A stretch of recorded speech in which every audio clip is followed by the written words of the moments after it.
Aston Villa 3, Hull City 1. Good result to start the season. 2018-19 Championship underway. Away victory at the KCOM Stadium. 3 points in the bag. Good start, boys. So, Tommy Elphick, El Mohammadi, and Alan Hutton.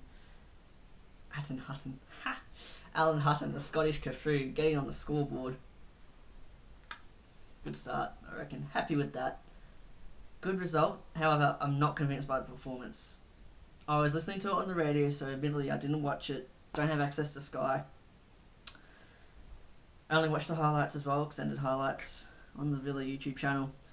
But not convincing, guys. If we're going to do well this season, we have to be more solid at the back. If we're playing a decent team, they would have taken their chances and put us away in the first half.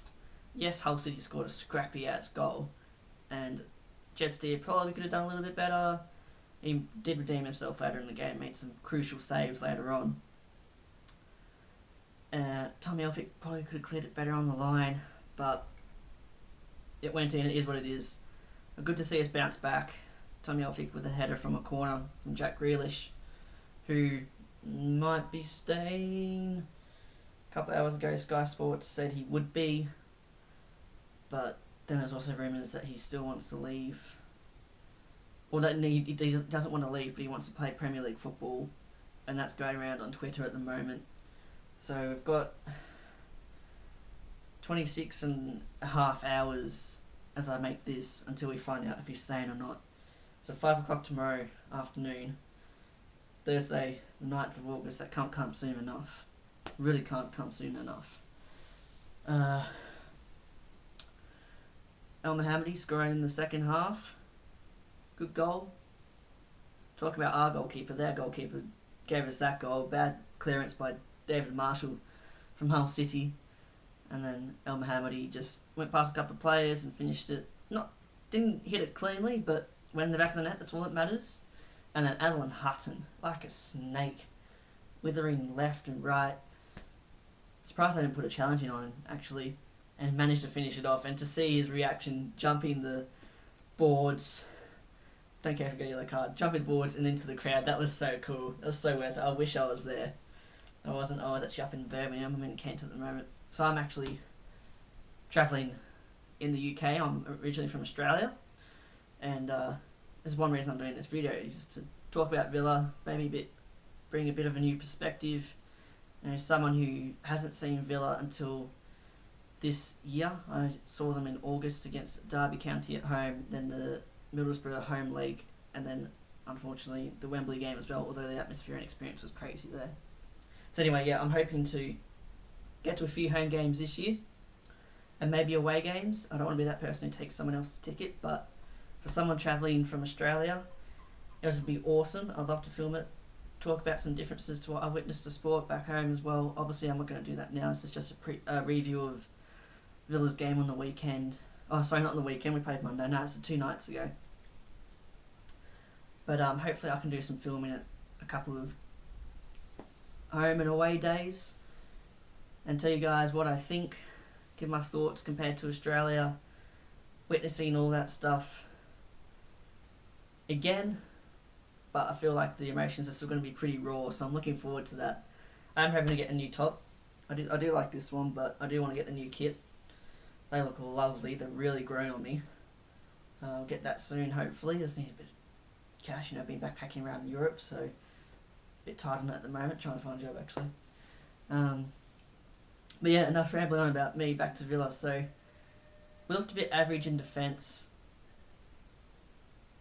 Just slow, lethargic. I thought Neil Taylor was really average. I thought he was probably our worst player. Listening to the commentary and watching the highlights, I'm just not convinced by him at all. Tawanzebe coming in is good, and we've been linked with Joe Bryan, I think, from Bristol City as well, which is good. Could be a key signing that. Bit of versatility from both those players. Pressure for and competition for spots is crucial. But Neil Taylor just hasn't got me convinced. James Chester, well, him and Johnson were my players of the season last season. So that's all that needs to be said. He'll just work into the season, get back to match fitness, Tommy Elphick, good to have him back.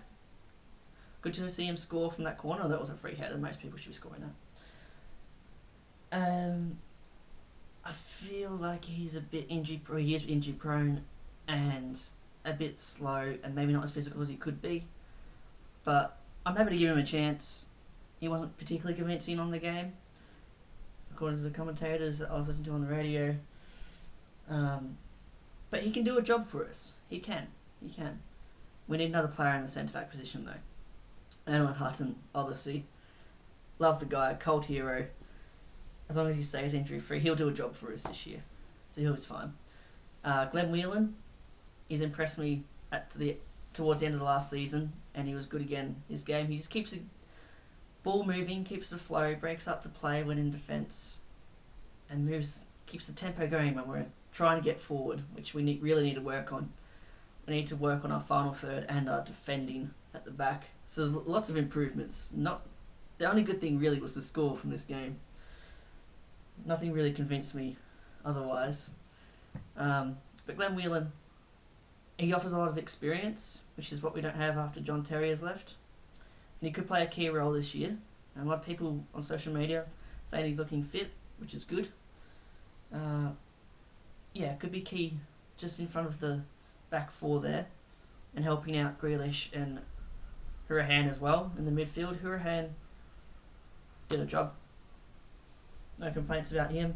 He'll go missing, unfortunately. He needs to get more involved. I think when he goes missing, he needs to work back into the games a bit more. But he's going to offer us a bit from set pieces and up front. If he can score 10 to 15 goals, as well as having a striker who scores 15 to 20, and people chipping in here and there, we'll give it a good crack. I think we'll finish between 10th and 6th. I can't see us getting promoted. Not enough squad depth. And we're lacking that experience that we had last year. And the creativity, not so much creativity, that's not the word, but Snodgrass, Graben, they offered us a little bit more than what we have this year in the squad. But good to see we're holding on to Grealish at the moment. Fingers crossed, as I mentioned earlier.